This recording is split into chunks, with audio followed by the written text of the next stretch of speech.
Ervin, të përshëndes, çfarë detajesh në sjell?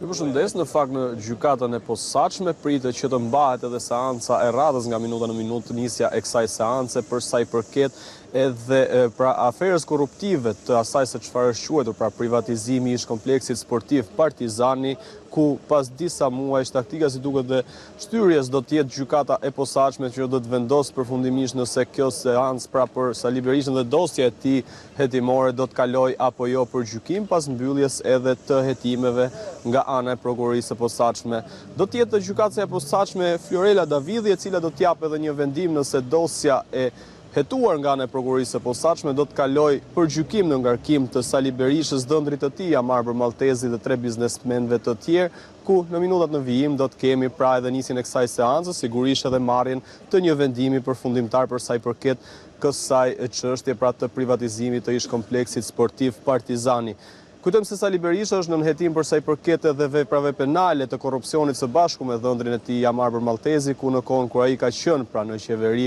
dyshohet se favorizoi dhëndrin e tij pikërisht për sa i përket privatizimit të kompleksit Partizani, ndërsa edhe vetë Amarbër Maltezi vijon tjetë me masë siguria të arrestit në shtëpi, ku një ditë më parë i është refuzuar edhe revokimi masës së sigurisë duke vijuar, të paktën kjo ka qenë vendimi i gjykatës për sa i përket edhe vetë Amarbër Maltezi, ndërsa pritet që tashmë ditën e sotme të kemi kalimin apo jo për gjykim, ku në seancat të mëparshme është shtyrë me kërkesat e avokatëve si të Sali Berishës për të Amarbër Maltezit me manovrimet për sa i përket edhe nisjes apo njohjes me aktet e prokurorisë së posaçme, ndërsa tashmë si duket kësaj pritje do të jepet fund ditën e sotme, ku do të merret vendimi për sa i përket kësaj seance, në do të kaloj apo jo për gjykim dosja e Berishës.